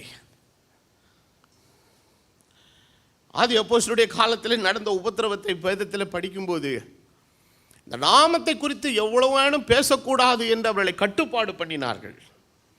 ஆனாலும் அவர்கள் சொல்லுகிறார்கள், இந்த நாமத்துக்காக நாங்கள் பாடுபடுகிறதுக்கு மாத்திரமல்ல, சாகிறதற்கும் நாங்கள் ஆயத்தமாக இருக்கிறோம் என்று தங்களை ஒப்பு கொடுத்தார்கள். இது ஒரு நிலை. ஆனால் இப்போ நாம் வாழக்கூடிய நிலையில் நாம் விசுவாசத்துக்காக சந்திக்கிற போராட்டங்கிறதெல்லாம் என்னன்னு பார்த்தீங்கன்னா, பெரிய அரசாங்கத்தினால் வர்ற த்ரெட்டு, பிரச்சனை, அடி, உத, போலீஸ் ஸ்டேஷன் அதெல்லாம் கிடையாது. சின்னது எங்கே வரும் தெரியுமா? நீ சத்தியத்துக்காக நிற்கிற, நீ அப்படிலாம் போகக்கூடாது. எங்கே பிரச்சனை வருது? வீட்டுக்குள்ளே பிரச்சனை வருது, சொந்தக்காரங்களால் பிரச்சனை வருது, வேலை ஸ்தலத்தில் சின்ன பிரச்சனைகள் வருகிறது. அந்த இடத்துல ஒரு மனிதன் தன்னுடைய விசுவாசத்தில் உறுதியாய் நிற்கிறதற்கு அவனுக்கு என்ன கிடையாதுங்க? தைரியம் இல்லை. என்னன்னா, இதை நான் அறிக்கை செய்தால், இதை நான் விட்டு கொடுத்தால் என்னுடைய வைகளை நான் இழந்து விடுவேனோ என்கிற ஒரு பயம். இப்போ இன்னைக்கு தேவன் நமக்கு தந்திருக்கிற இதெல்லாம் இப்போ நம்ம வேதத்தில் பார்த்த இந்த உபத்திரவங்கள், சரித்திரத்தின் மூலமாக நாம் படிக்கிற இந்த உபத்திரவங்கள், காரியங்கள் எல்லாம் உலகத்திலே, அரசாங்கத்திலே, மற்ற காரியங்களின் மூலமாய் வருகிற அழுத்தங்கள், பிரச்சனைகள், இவைகள் எல்லாம். ஆனால் தேவனுடைய ஜனம் சந்திக்கிற இன்னொரு டைப் ஆஃப் பிரச்சனை இருக்கிறது. அது எது நிமித்தம்னா, சத்தியத்தின் நிமித்தம், அவர்கள் பின்பற்றுகிற விசுவாசத்தின் நிமித்தம். எது நிமித்தம்? சத்தியத்தின் நிமித்தமும் அவர்கள் பின்பற்றுகிற விசுவாசத்தின் நிமித்தமும் நம்ம சந்திக்கிற இந்த உபத்திரவெல்லாம் இதை பேஸ் பண்ணி தான் இருக்குது. சின்ன சின்ன மைன்யூட் இதுதான். இதுக்கே நம்ம திணறோம். நமக்கு இன்னும் 7 மடங்கு சூடாக்கப்பட்ட அக்கினி சூளை, அடி, உத, பந்தத்தில் கொளுத்துறது, இதெல்லாம் வந்துச்சுன்னா அட்ரஸ் எல்லாம் ஓடி போயிடுவோம். குடும்பத்தில் ஏற்படக்கூடிய ஒரு சின்ன சலசலப்பை எதிர்த்து நின்று விசுவாசத்தை காத்துக்கொள்ள இவனுக்கு என்ன கிடையாதுங்க, தில் இல்லை. இதில் இல்லாதவன் அடி உதைகளை எங்கே நிற்க போகிறான்? அப்போ உபத்திரவம் என்றால் எல்லாத்தையும் ஒரே பெரிய இதெல்லாம் கொடுத்துட முடியாது. யாரோ ஒருத்தன் போகிறான், நீ கிறிஸ்தவனாக இருந்தாங்கல்லாம் உனக்கு வேலை கிடையாது, நான் கொடுக்கலாம் போ, நான் வேறு இடத்துக்கு போகிறேன், அவ்வளோதான், முடிஞ்சு போச்சு. அப்போ நான் என்ன பண்ணுறது? ஆண்டவர் எல்லாத்தையும் பார்த்துக்கொள்வார். இப்போ இன்னைக்கு நாம சந்திக்கிற இந்த உபத்திரவங்களை, பிரச்சனைகளை எல்லாம் உண்மையிலேயே பேதுருவையும் யாக்கோபையும் யோவானையும் பல தேசங்களிலே நாடுகளிலே கர்த்தருக்காக உபத்திரவங்களை சகித்து ரத்தம் சிந்தின பரிசுத்தவான்லாம் உட்கார வச்சு நீங்கள் இதெல்லாம் ரொம்ப பாடுபடுறாங்க அப்படின்னு சொன்னீங்கன்னா சிரிப்பாங்க. அவங்க சொல்லுவாங்க, உண்மையிலே உனக்கு அடி உபத்திரவம்னா என்னன்னு தெரியலப்பா, நீ ஆண்டவருக்காக படுற உபத்திரவத்துக்கு உனக்கு இன்னும் என்னவே தெரியல, அர்த்தமே தெரியல, ஒண்ணுமே இல்லை. இதுக்கே நான் யோபை போல சோதிக்கப்பட்டேன் தான். அதாவது கொஞ்சம் பொய் சொன்னாலும் எப்படி சொல்லணுங்க, கொஞ்சம் நம்புற மாதிரி சொல்லணுங்க. பேதுருவை போல அடிபட்டேன், பவுலை போல அடிபட்ட நீ. இப்போ இந்தியாவில் நம்ம சந்திக்கக்கூடிய ஒரு சின்ன இதெல்லாம் வந்து பார்த்தீங்கன்னா ஒரு சின்ன சலசலப்பு தான். It is religious orient. இது ஒரு பெரிய இதுவே கிடையாது. கர்த்தருடைய பார்வை இந்த தேசத்தின் மேலே என்ன செய்து இருக்குது. இப்போ வரக்கூடிய எலெக்ஷனில் அமெரிக்கா என்ன சொல்லுது, ஐக்கிய நாடுகள் என்ன சொல்லுது, அந்த நாடு என்ன சொல்லுது, இந்த நாடு என்ன சொல்லுது, எல்லாத்தையும் விடுங்க. கர்த்தர் என்ன சொல்கிறாருங்கிறது ரொம்ப முக்கியமான காரியம். கர்த்தர் எல்லாவற்றை கண்காணித்து கொண்டிருக்கிறார். எதுக்கும் பயப்பட வேண்டிய அவசியம் இல்லை. ஆண்டவர் சொல்லுகிறார், நான் என்னுடைய சபையை கட்டுவேன், பாதாளத்தின் வாசல்கள் ஒரு காலம் அதை மேற்கொள்ளுகிறது இல்லை. அப்போ இன்னைக்கு தேவனுடைய பிள்ளைகளாக இருக்கிற நாம் விசுவாசத்திற்காக காட்டுகிற ஒரு நிலை என்பது நம்முடைய நம் மீது தேவன் வைத்திருக்கிற அந்த நம்பகத்தன்மையை நாம் நிரூபிக்கணுங்க. அவர் நிரூபிச்சுட்டு தான் இருக்கிறாரு, நாம் அதை நிரூபிக்கணும். we have to prove. அப்போ எபேசியர் 4வது அதிகாரத்தின் 5வது வசனத்தில் சொல்லும்போது சொல்லுகிற ஒரே கர்த்தர், ஒரே விசுவாசம், ஒரே ஞானஸ்நானம். அப்போ ஆண்டவராகிய இயேசு கிறிஸ்து இந்த உலகத்தில் இருந்தபோது சொன்னார், ஒரு மனுஷனுக்கு சத்துருக்கள் யாரு தானா? யாரு? அவனுடைய வீட்டார். எனக்கு இந்த வெளி உலகத்தில் ஆண்டவர் அறியாத புறஜாதி மக்களால் வருகிற பிரச்சனை எல்லாம் எனக்கு அது ஒரு பெரிய பிரச்சனையாகவே தெரியலங்க. அவங்க பாவம் அறியாமல் செய்கிறாங்க, அவங்கள ஈஸியாக உட்கார வச்சு டேக்கிள் பண்ணி அனுப்பிச்சிடலாம். நாளைக்கு யாரோ ஒருத்தர் வந்து எப்படி சர்ச்சு நடத்திட பாடுறான் அப்படின்னு சொன்னேன்னு வச்சுக்கோங்க, ஒரே ராத்திரி ஜபத்தில் அவன் அடுத்த நாள் வந்து முழங்கால் போட்டுருவான், ஐயா எனக்காக ஜெபம் பண்ணுங்கன்னு. அவன் பெரிய பிரச்சனையே கிடையாது. அவன் உண்மையாகவே நம்மளை எதிர்க்கிற கூட்டம் எதுன்னு கேட்டீங்கன்னா, கிறிஸ்தவம் என்கிற முகமூடிக்குள்ளே இருந்து தேவன் அளித்த அந்த மெய்யான அப்போஸ்தலருடைய விசுவாசத்திற்கு எதிரடையாய் செயல்படுகிற. ஏற்கனவே உங்களுக்கு சொல்லியிருக்கிறேன்ல, பஸ் ஸ்டாண்டில் இறங்கி ஒரு நல்ல சர்ச்சை எங்களுக்கு கொண்டு போய் விடணும், ஆட்டோ டிரைவரை கொண்டாந்து எங்கே இறக்கி விட்டுருவான். இங்கே இருக்கிற பாஸ்டருங்க யாரையா போய் கேட்டிங்கன்னு வைங்க, ஐயோ அங்கே போயிடாது, அது ஒன்லி ஜீசஸ் அந்தி கிறிஸ்துவ தான். என்னை பார்த்து அந்தி கிறிஸ்துவ மாதிரியா தெரியுது? அது சொல்றது புரியுதா புரியலையா?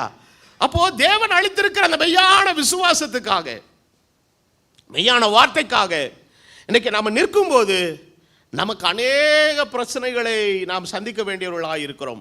இயேசுவானவர் சொன்ன ஒரு வசனத்தை வாசிப்போம். யோவான் எழுதின சுவிசேஷம் 16வது அதிகாரத்தின் 33வது வசனத்தை நம்ம வாசிக்கும் போது, என்னிடத்தில் உங்களுக்கு சமாதானம் உண்டு, உண்டாயிருக்கும் பொருட்டு இவைகளை உங்களுக்கு சொன்னேன், உலகத்தில் உங்களுக்கு உபத்திரவம் உண்டு. எங்க உண்டு? உலகத்தில் உபத்திரவம் உண்டு. அப்ப உலகத்தில் சந்திக்கிற உபத்திரவம் வேறு, கிறிஸ்தவ மக்களால் சந்திக்கிற உபத்திரவம் என்பது வேறு. ஆனாலும் திடன் கொள்ளுங்கள், நான் எதை ஜெயித்தேன். அப்போ இயேசு உலகத்தை ஜெயித்தது போல நாம ஜெயிக்கணும்னா ஒரே வழி, வசனத்தை கொண்டு தான் நம்ம என்ன பண்ண முடியுங்க, ஜெயிக்க முடியும். அப்போ உலகத்தில் வருகிற உபத்திரவங்களை நம்ம எப்படி வேணால் நம்ம சந்திக்கலாம். ஆண்டவர், அதான் வேதத்தில் வாசிக்கிறபடி, அவருடைய அனுமதி இல்லாமல் ஒன்றும் நமக்கு நடக்கிறது இல்லை. ஆண்டவர் சொன்னார், அவருடைய சித்தம் இல்லாமல் தலையில் இருக்கிற ஒரு முடி கூட கீழே விழுகிறது இல்லை. அப்போஸ்தலனாகிய பவுல் என்ன சொல்றாருன்னா, கொலோசியர் 1 அதிகாரம் 23வது வசனம் 24வது வசனம்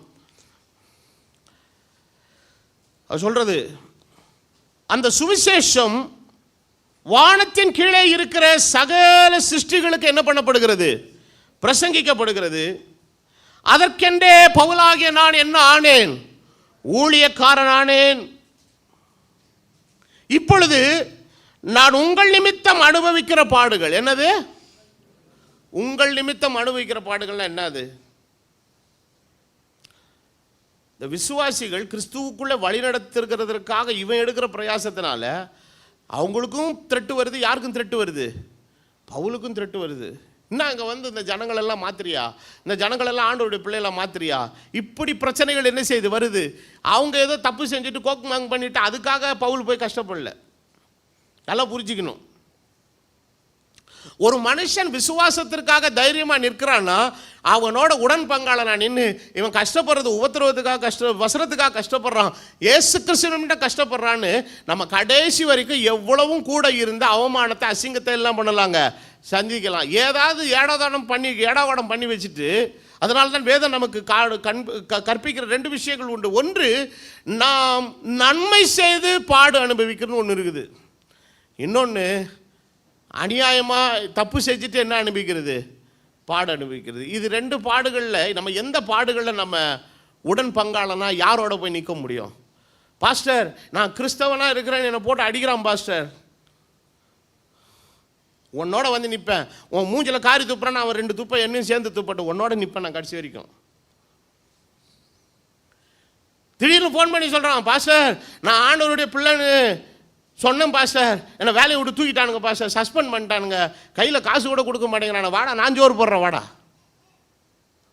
உனக்கு உன்னுடைய கஷ்டம் என்னுடைய கஷ்டம், வா, உனக்கு ஒன்றை நான் பராமரிக்கிறேன், கர்த்தர் உனக்கு அடுத்த வேலையை கொடுக்குற வரைக்கும் நிற்கிறேன்.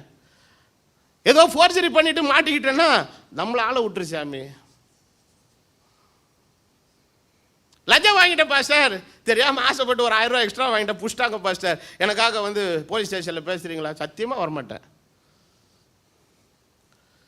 நீ முதல்ல அந்த பிரச்சனை சரியாகும், கோயில் பக்கமே வராது, ஓடி போயிரு. ஹலோ, இருக்கீங்களா? எந்த விஷயத்தில் ஒரு தேவனுடைய பிள்ளையோட நம்ம தோளுக்கு தோளாய் நிற்கிறோம் என்பதில் நிறைய விஷயங்கள் இருக்கிறது. அப்போ ஒரு மனுஷன் கிறிஸ்துவ நிமித்தம் பாடுபடும் பொழுது, கிறிஸ்துவ நிமித்தம் அவமானங்களை சந்திக்கும் போது, கிறிஸ்துவ நிமித்தம் கஷ்டங்களை சந்திக்கும் போது, எல்லாவற்றையும் நம்மாலே தியாகம் செய்து அவனோட துணைக்கு துணையாய் நிற்க முடியும். ஆனால் ஆண்டவரை மறுதலிச்சுட்டு ஒருத்தன் கஷ்டப்படுறான்னா அவன் கூட போய் அவன் வந்து மல்லு கட்டுறதுங்க. கர்த்தர் அதுக்காக எங்களை அழைக்கவில்லை, அது எங்களுடைய அழைப்பும் இல்லை. You have to face the problem. Only God has to help you to solve the problem. That's your headache. அது ஒன் தலைவலி. தயவுசெய்து இதில் வந்து ஊழியக்காரனி சாமியை உள்ள கொண்டு வராத. அப்போஸ்தலனாகிய பவுல் என்ன சொல்றாரு? கொலோசியர் 1 அதிகாரம் 24வது வசனத்திலே, இப்பொழுது உங்கள் நிமித்தம் அனுபவிக்கிற பாடுகளிலே நான் என்ன அடைகிறேன்? சந்தோஷம் அடைகிறேன். இந்த ஜனத்துக்காக நான் அடி வாங்கினேன், உத வாங்கினேன். நல்லா கவனிங்க. ஒரு ஊரில் போய் சுவிசேஷம் அறிவிக்கிறாங்க. அந்த ஊரில் இருக்கிற ஜனங்க வந்து மனம் திரும்பிட்டாங்க. அவங்கெல்லாம் என்ன செய்கிறாங்கன்னா ஒரு விதமான விக்கிரக பொம்மை செய்கிற ஆளுங்க. இப்போ என்ன ஆகி போச்சு, இவன் பண்ண உபதேசத்தில் பிஸ்னஸே டவுன் ஆகி போச்சு. நான் சொல்றது புரியுதா? ஹலோ, இருக்கியா? ஐயா, வேதத்தில் அப்போஸ்தலனாகிய பவுல் சொல்லுகிறான், உங்கள் நிமித்தம் நான் அனுபவிக்கிற பாடுகளிலே நான் என்ன அடைகிறேன்? சந்தோஷம் அடைகிறேன். கிறிஸ்துவனுடைய உபத்திரவங்களில் குறைவாயிருக்கிறதை. அப்போ இயேசு கிறிஸ்து சிலுவையில் மறிச்சிட்டு போன உடனே இவ்வளோ பெரிய சர்ச்சு வந்துருச்சா? உலகத்தில் இருக்கிற எல்லாரும் கிறிஸ்தவங்கள் ஆயிட்டாங்களா? இல்லை. அவர் விட்டுட்டு போன பாடுகளின் தொடர்ச்சியை யாரோ ஒருவர் தங்கள் கரங்களில் என்ன செய்தாங்க? எடுத்துக்கொண்டு போய் எல்லா தேசங்களிலும், பட்டணங்களிலும், ஊர்களிலும், கிராமங்களிலும் கிறிஸ்துவுக்காக அவர்கள் அடிக்கப்பட்டார்கள், நொறுக்கப்பட்டார்கள். அதனால தான் இன்றைக்கு கிறிஸ்தவம் இருக்கிறது. இன்னும் அதுதான் அப்போஸ்தலனாகிய பவுல் சொல்லுகிறார். அவர் ஒரு பாட்டை செஞ்சுட்டு போயிட்டாருங்க. அவர் பட்ட பாடுகளிலே நமக்கு கிடைத்த மிகப்பெரிய பலன் என்ன? ரட்சிப்பு. அந்த ரட்சிப்புக்காக, அந்த மீட்புக்காக அவர் பாடுபட்டார். அவர் பாடுபட்டார் என்கிறதை உலகத்துக்கு அறிவிக்கிற இந்த நல்ல செய்தியை நம்ம சொல்றதுனால நமக்கு என்ன வருது? கஷ்டம் வருது. அதில் கொஞ்சத்தை அனுபவிச்சு போய்ங்கிறார் ஆண்டவர். வேதவசனம் சொல்லுகிறது, கிறிஸ்துவனுடைய உத்தரவங்களிலே குறைவாக இருக்கிறதை அவருடைய சரீரமாகிய சபைக்காக எதில் நிறைவேற்றுகிறேன்? என்னுடைய உள்ளான மனதில் அல்ல, எதில் நிறைவேற்றுகிறேன்? அடி ஓதனா சும்மா அடிலாம் இல்லைங்க, அடித்து கொண்டாந்து பட்டணத்தை இழுத்து போய் செத்து போயிட்டான்னு நினச்சிட்டு போகிறாங்க. அடுத்த நாள் கையை காலை ஓதிட்டு என்ன செய்கிறான்? நின்று. ஆமாம், பவுலும் சீலாபம் அன்றைக்கு சிறைச்சாலையில் இருக்கும்போது அதாவது அடி வாங்கிட்டு எதில் வேற கட்டிட்டாங்க? தொழுமரத்தில் கட்ட படுக்க கூட முடியாது. தொழுமரம்னா 2 பெரிய கட்டைக்குள்ளே காலை வச்சு, அந்த 2 கட்டையை அப்படி நடுவில் வச்சு என்ன பண்ணிடுவாங்கன்னா லாக் பண்ணிடுவாங்க. உங்களால் எதுவும் எடுக்கவே முடியாது, காலை எடுக்க முடியாது. காலை எடுக்கத்தான் தான் நீங்கள் படுக்க முடியும். அந்த தொழுமரங்கிறது அவ்வளோ பெரிய கனத்தை கட்டது, அவ்வளவு அடி காயம். ஆனாலும் வேதத்தில் வாசிக்கிறோம், அவர்கள் ராத்திரியிலே சிறைச்சாலையில் கர்த்தரை துதித்து பாடினார்கள். அப்பொழுது சிறைச்சாலையின் கதவுகள் எல்லாம் என்ன செய்தது? அதிர்ந்தது. சிறைச்சாலைக்காரன் தன்னை என்ன செய்து கொள்ள போனான்? மாய்த்து கொள்ள போனான். பவுல் சொல்லுகிறான், நீ உன்னை மாய்த்து கொள்ள, நாங்கள் இங்கே தான் இருக்கிறோம் என்று சொல்லி கர்த்தராகிய இயேசு கிறிஸ்துவை விசுவாசி, அப்பொழுது நீ உன் வீட்டார் ரட்சிக்கப்படுவீர்கள். அந்த ராத்திரியிலே அவர்கள் எழுந்து பவுலினுடைய காயங்களை கழுவி காயங்கட்டினார்கள். இப்படிப்பட்ட உபத்திரவத்தில் வந்ததாயா கிறிஸ்தவம்?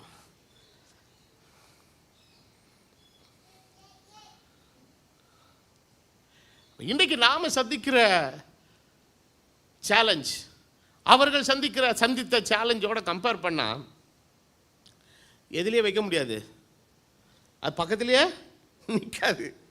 ஏங்க 7 மடங்கு அக்கினி சூளையை வச்சுக்கிட்டு கேட்குறான், நீ இந்த சிலையை வணங்கினா உன்னை விட்டுற, முடியலன்னா தூக்கி எதில் போடுவேன்? உள்ளே போடுவேங்கிறான். அவன் என்ன பதில் சொன்னான்? நாங்கள் ஆராதிக்கிற தேவன் எங்களை தப்புவிக்க வல்லவர், தப்புவியாமல் போனாலும். ஒரு முறை சாது சுந்தர் சிங் திபெத் காடுகளிலே ஒரு ஊழியத்தை செய்து கொண்டிருந்த சமயத்தில் அவர் ராத்திரியில் போய் ஒரு கிராமத்தில் அவர் போய் ஒரு குகையில் இருக்கிறார். அந்த கிராமத்து மக்கள் எல்லாம் அவரை துரத்திட்டு வராங்க அடிக்கிறதுக்கு. வந்தவன் குகைக்கு வாசல்ல இருந்து உள்ளே வர முடியல, எல்லாம் கையில் கல்லை வச்சுக்கிட்டு நிற்கிறான். அப்போ சாது சுந்தர் சிங் அவர் முழங்கால் படிட்டு ஜெபம் பண்ணுறாரு. ஜெபம் பண்ணி முடிச்சுட்டு அவர் வெளியே வரும்போது அவர்கள் எல்லாரும் சொன்னார்கள், உன்னை அடிக்க முடியாதபடி உன்னை சுற்றிலும் தேவனுடைய தூதர்கள் உன்னை சுற்றி நின்று கொண்டு இருக்கிறார்கள். இதே போல இன்னொரு குகையில் இருக்கும்போது அந்த இடத்துல சிங்கங்கள்லாம் போய் படுக்கிற அந்த சிங்கத்தினுடைய குகை, ஆனால் இவருக்கு பக்கத்தில் அது அமைதியாக படுத்திருந்துச்சு. எத்தனை உபத்திரவங்களை பரிசுத்தவான்கள் இந்த உலகத்தின் எல்லா மண்களிலும் அவர்கள் நின்று செல்கிறார்கள். இன்றைக்கு கிறிஸ்துவை ஏற்றுக்கொண்ட நீ சந்திக்கிற சின்ன சின்ன சவால்கள், குடும்பத்தின் நிலையிலே, உறவினர்கள் நிலையிலே, அந்த விசுவாசத்தை எஸ்டாப்ளிஷ் பண்றதுக்காக நீ நிற்க வேண்டிய ஸ்டாண்ட் அப் பாயிண்ட்ல நீ உறுதியா நிற்கலையே. இப்போ இந்த நிலைமையில நீ கிறிஸ்துவுக்காக எந்த அளவில் நீ பாடுபடுகிறவன்?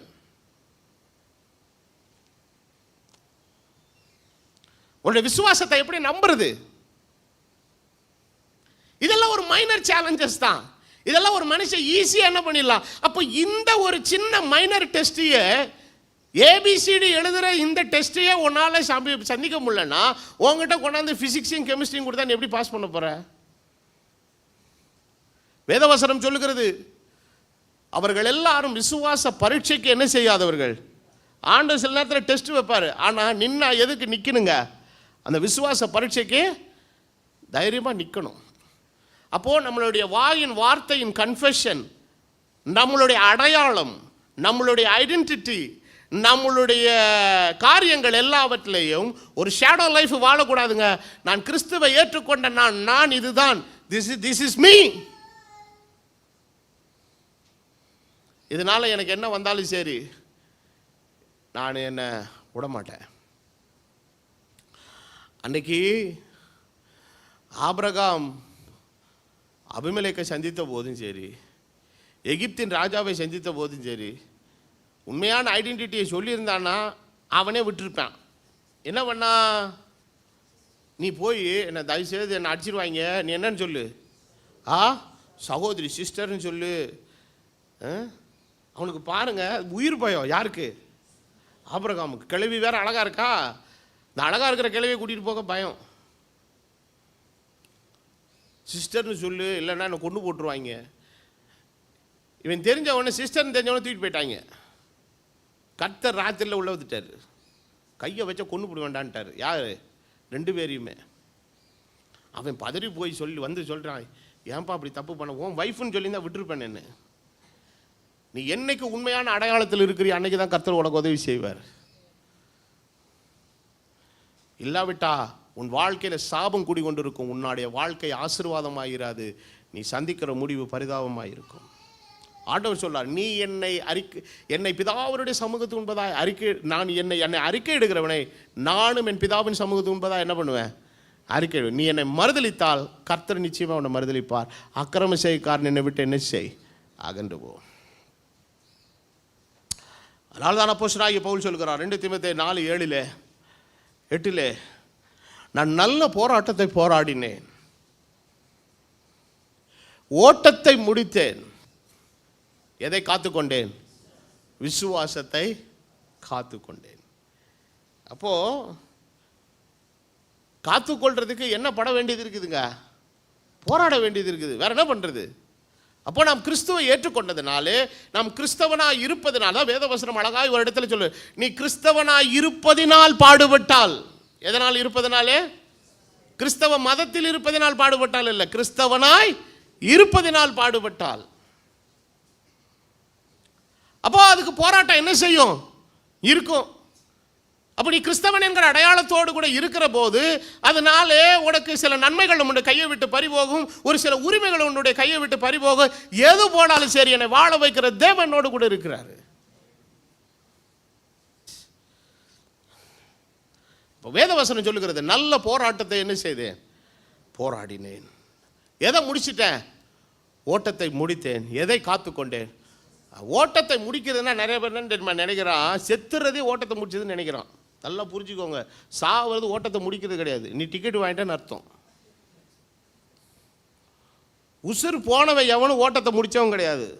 ஓட்டத்தை முடிக்காமல் செத்தவன் நிறைய பேர் உண்டு, இன்னும் செத்து கொண்டு தான் இருக்கிறான். ஐயா நான் சொல்றது புரியலையா உங்களுக்கு வசனம்? செத்தவன் எல்லாம் எதை முடித்தவன் இல்லை, ஓட்டத்தை முடித்தவன் அல்ல. செத்தவன் செத்துதான் போனான். ஆனால் வாழ்கிற வாழ்க்கையில் எவன் விசுவாசத்தை காத்து கொண்டவனாய் தேவனுடைய சமூகத்தில் போய் சேர்வேன் என்கிற நம்பிக்கையோட போறானா, அவன் தான் விசுவாசத்தில் ஓட்டத்தை முடிச்சவன். நீ சாவறது ஓட்டத்தை முடிக்கிறது அல்ல, வாழ்கிற போதே வாழ்கிற வாழ்க்கையிலே நீ முடிப்பதுதான் விசுவாச ஓட்டம்.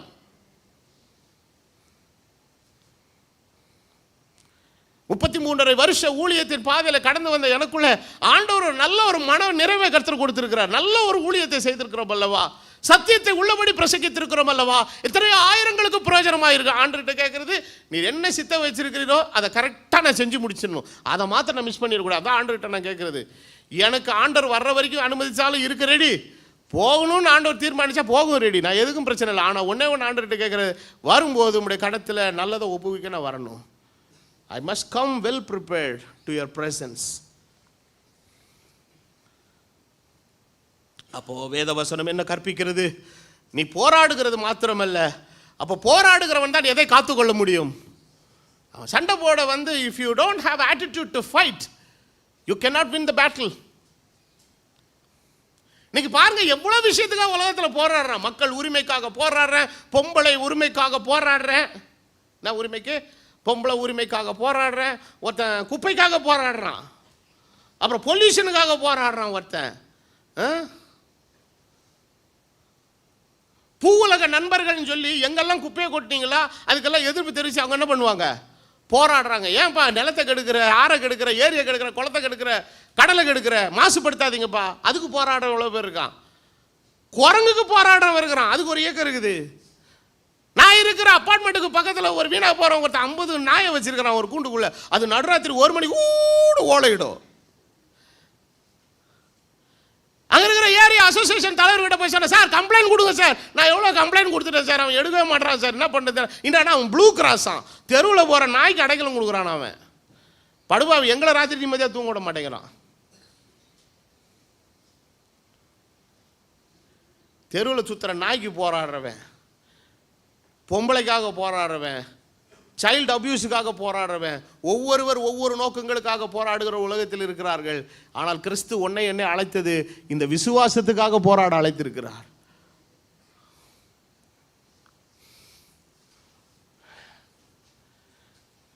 அப்போ போராடுறவனுக்கு சண்டை போடுறதுக்கு என்ன வேணுங்க? தைரியம் வேணும். இந்த சண்டை என்ன சண்டைனா வரப்பு வாய்க்கால் சண்டைலாம் கிடையாது. நமக்கு மாம்சத்தோடு இரத்தத்தோடு இந்த சண்டைலாம் கிடையாது. சும்மா அப்பப்போ யாராவது சிலர் இருக்கிறான்னு தெரியுமா, கவர்மெண்ட்டோட இதோடலாம் நமக்கு போராட்டம் கிடையாது. நமக்கு எதோட தான் போராட்டம் இருக்குது? அந்தகார லோகாதிபதிகளோடும் பிசாசினுடைய அந்தகாரத்தின் கிரியைகளோடும் தான் நமக்கு என்ன உண்டுங்க? ஆமாம், அவனுக்கு அதை பற்றியெல்லாம் அவன் கவலை இல்லை. அவன் அந்த ஏரியாவுக்கு அவன் போகிற ஆள் கிடையாது. அப்போ வேதவசனம் என்ன கற்பிக்கிறது? நான் ஓட்டத்தை முடித்தேன், விசுவாசத்தை காத்து கொண்டேன். அப்போ இந்த போராட்டத்தில் இந்த விசுவாசத்தை தக்க வைத்து காத்து கொள்ளுகிறதுல நம்ம எப்படிப்பட்ட ஒரு ரெஸ்பான்ஸை நமக்கு கொடுக்குறோம்? ஆண்டவர் உலகத்தில் உபத்திரம் உண்டுன்னு சொன்ன அதே ஆண்டவர் இன்னொரு இடத்துல சொல்கிறாரு, ஒருவன் என் நாமத்தின் நிமித்தம் தன் மனைவி ஆகிலும் சகோதரரை ஆகிலும் பிள்ளைகளை ஆகிலும் எல்லாரையும் தன் குடும்பத்தை, even if you lose his family, நூறத்தனையான ஆசீர்வாதத்தை உபத்திரவங்களோடு கூட என்ன செய்வான்? அப்போது சில உபத்திரவங்கள் உலகத்தின் மூலமாய் வருகிறது இல்லை, பெரிய அளவில் ஹை டிகிரி லெவலில் அரசாங்கத்தினுடைய அழுத்தங்களால் வருகிறது. சில விஷயங்கள்லாம் எதுலேருந்தே வருங்க, சத்தியத்தின் நிமித்தம் வரும். இப்போ நம்ம சபையில் 2 குரூப் இருக்கிறீங்க. ஒரு குரூப் விசுவாசி எங்கேருந்து வந்தவங்கலாம், நீங்கள் வேற்று மத மார்க்கத்திலிருந்து வந்தவங்க. உங்கள் வீட்டில் நல்லது கெட்டதெல்லாம் நடந்துச்சுன்னா படாத பாடுபடுவீங்க. ஏன்டா போன வருஷம் வரைக்கும் எல்லாம் பண்ணேன், பொங்கலுக்கு காசு கொடுத்த, தீபாவளி தீபாவளிலாம் கொண்டா, நான் கிறிஸ்மஸுக்கு வாங்கி தரேன்னு சொல்லி பாருங்க,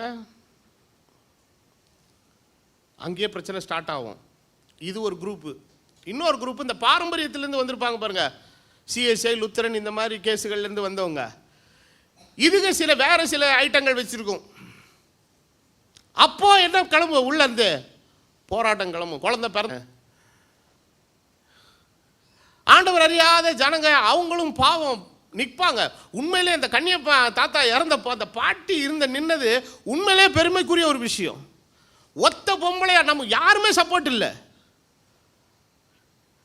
காலையிலிருந்து நான் நின்று பார்த்துக்கிட்டு இருக்கிறேன். காலைல 5:30 மணிலிருந்து அந்த சவத்தை எடுக்கிற வரைக்கும் அந்த ஒத்த பொம்பளை என்னால் பேச முடியல. நீங்கள் கம்முனிருங்க பாஸ், இது எங்கள் ஃபேமிலி மேட்டருன்ட்டா. அந்த ஒத்த பொம்பளையா அவரை நல்லடக்கம் செய்வதற்கு, தன் விசுவாசத்தை காத்துக்கொள்ளுகிறதுக்கு எவ்வளோ போராடிச்சு தெரியுங்களா? காலை பிடிச்சி கெஞ்சுற அளவுக்குலாம் போச்சு. அவெல்லாம் பொடி பயலுங்க. அந்த பாட்டியினுடைய பேரன் வயசு தான் இருக்கும். அவங்க காலெல்லாம் பிடிச்சி, டே நீங்கள் நல்லா இருப்பீங்கடா, அவர் நல்லடக்கம் செய்ய விடுங்கடா, எங்கள் ஏசப்பா பேர்லன்னு கேட்குது, விட மாட்டேங்கிறான். உண்மையிலே சொல்கிறேன், அது அன்றைக்கு அனுபவித்த அந்த உபத்திரவத்துக்கும் அந்த காரியத்துக்குரிய நல்ல பலனை கர்த்தர் ஒரு நாள் மகிமையில் தருவார். இதெல்லாம் நினைக்கும் போது நான் அந்த மாதிரி நிலையிலலாம் இருக்கிறவங்க ஃபுல்லாக நின்றுடுவேன். ஆனால் அன்னைக்கு அவன் ஒரு 1/4 மணி நேரம் மிஸ் ஆயிருந்ததுலாம் தூக்கி உள்ளே உட்கார வச்சிருப்பேன். ஆல்மோஸ்ட் ஃபோனை எடுத்து ஃபோன் பண்ணுற நிலைமைக்கு போயிட்டேன். ஒரே ஒரு ஃபோன் தான், குண்டாங்கிட்டே தூக்கிட்டு போயிருப்பானுங்க அன்னைக்கு மத்தியானம் சாயங்காலம். அதுக்கப்புறம் ஒரு சிலர்கிட்ட டிஸ்கஸ் பண்ணும்போது, நீங்கள் சொல்லியிருந்தீங்கன்னா பாஸ் நான் மொத்தமாக தூக்கிட்டு போய் வச்சிருப்பேன். நான் ஒரு ராத்திரி அவன் உள்ளேருந்து மாமியார் வீட்டை கவனிச்சிருந்தானா அதுக்கப்புறம் வந்திருக்கவே மாட்டான். நீங்கள் ஏன் பாஸ்டர் எங்கிட்ட சொல்லலை? இல்லைங்க, அவங்க திரும்பி அந்த அம்மா அந்த இடத்துல வாழணும். ஷி ஹாஸ் டு சர்வைவ் தேர். செய்கிறது பெரிய விஷயம் இல்லை. அதுக்காக அவன் என்னென்னலாம் பேசுகிறான், என்ன அப்யூசிவ் லாங்குவேஜ், கெட்ட வார்த்தைகள் எல்லாம் பேசுகிறான். ஆனால் அது எல்லாத்தையும் நான் சகிச்சுட்டு ஏன் தெரியுமா நின்ன, அந்த அம்மா எதுக்காக போராடிட்டு இருக்குது?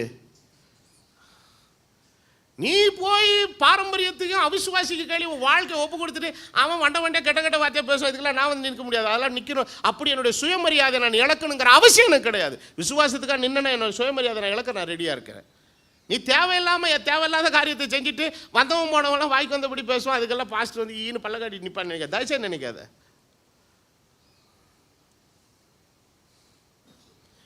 வசனம் சொல்லுகிறது, இது முதல் எனக்கு ஒரு நீதியின் கிரீடம் வைக்கப்பட்டிருக்கிறது. நீதியுள்ள நியாயாதிபதியாகிய கர்த்தர் அந்த நாளில் அதை எனக்கு என்ன செய்வார்? தந்தருள்வார். எனக்கு மாத்திரமல்ல, அவருடைய பிரசன்னமாகுதலுக்காய் காத்திருக்கிற யாவருக்கும் அதை தருவார். 1 தீமோத்தேயு 6வது அத்தியாயத்தின் 12வது வசனம் சொல்லுகிறது, விசுவாசத்திலே நல்ல போராட்டத்தை போராடு, நித்திய ஜீவனை பற்றிக்கொள், அதற்காகவே நீ அழைக்கப்பட்டாய். அநேக சாட்சிகளுக்கு முன்பதாக நீ என்ன பண்ணு? நல்ல, you have to make a good confession. இயேசு கிறிஸ்து எப்படிப்பட்ட அறிக்கை செய்தார்? நல்ல அறிக்கை. பொந்திய பிலாத்துவுக்கு முன்பதாக நல்ல அறிக்கை செய்தவர் யார்? கர்த்தராகிய இயேசு கிறிஸ்து. நீ ஜீவனுள்ள தேவனுடைய குமாரனா? Yes, I am the son of the living God.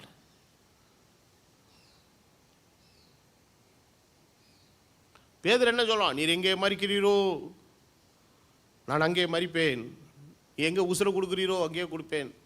வாய் உதான்ஸ் தான். ரியாலிட்டி வந்தப்போ கெச்சமனே கவனமாக இருந்து கொள்ளுங்கள். காரணம், இன்னைக்கு கிறிஸ்துவை பற்றி விசுவாசத்தினாலே நம்ம ஆண்டவருக்காக உண்மையாய் நிற்கும் போது ஆண்டவர் நம்மை அற்புதமாய் வழி நடத்துகிற தேவனாக இருக்கிறார்.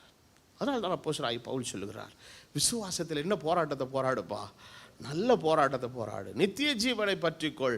அப்போஸ்தலனாகிய பவுல் கூட அவருக்குன்னு சில ஐடென்டிட்டி இருந்தது. அவனை ஒருத்தன் இறுக்கி கட்டும்போது சொல்கிறான், ரோமனை நியாயம் விசாரிக்கல் கட்டுறது உனக்கு சரியா இருக்கான்னு கேட்குறான்.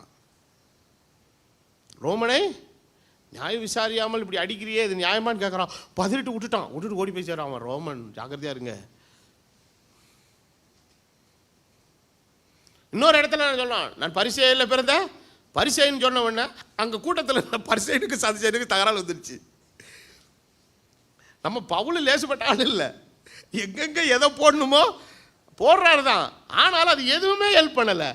ஆனால் அவன் கடந்து போன உபத்திரவத்திலே கர்த்தருடைய தூதன் வந்து சொல்லுகிறான், பவுலே நீ பயப்படாதே, நீ திடன்கொள், நீ தைரியமாய் பேசு, நாளைக்கு நீங்க நிற்கணும், இந்த இடத்துல பேசணும். அன்னைக்கு கப்பலில் இருந்த மாலுமிக்கும் சரி, கப்பலினுடைய எஜமானனுக்கும் சரி, பவுல் தான் அட்வைஸ் கொடுக்குறான், உங்களுக்கு கப்பற் சேதமே அன்றி பொருள் சேதம் அன்றி பிராணச்சேதம் வராது.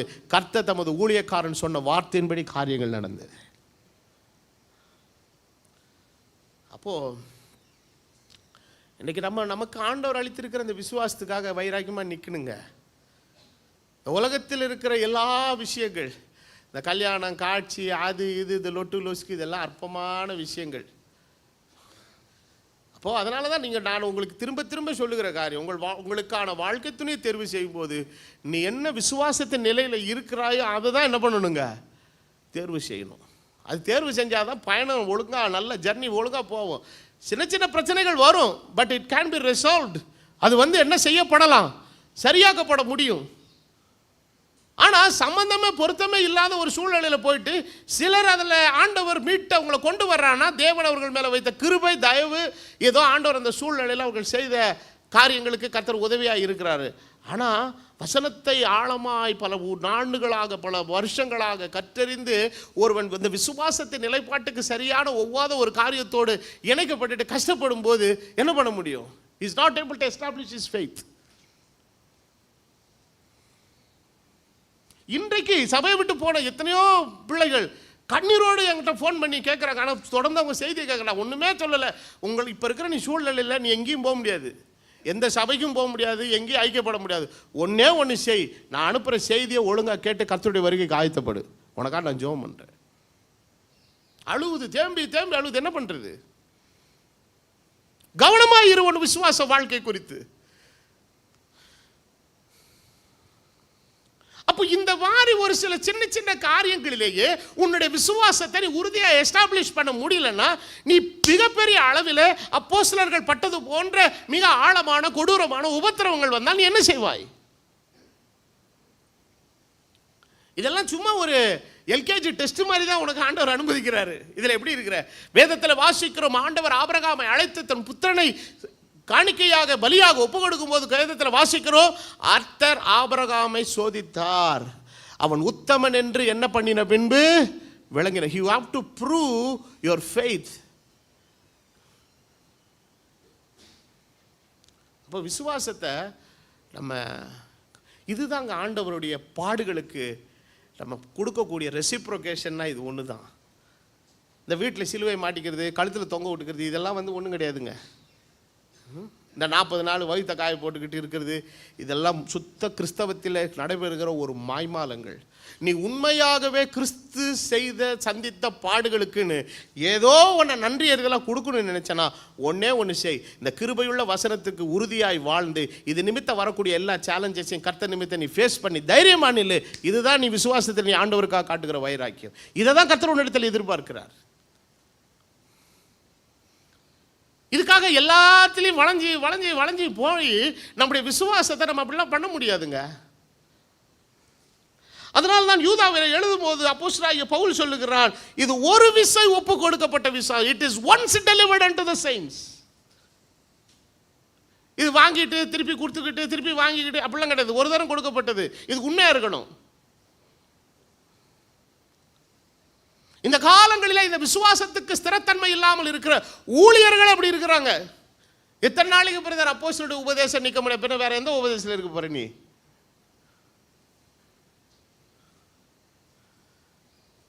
ஒரு ஊழியக்காரன் சொல்றான், இந்த உபதேசம் என்ன ஆளே வராது, வரலாம் வந்துட்டு வராம போறான்.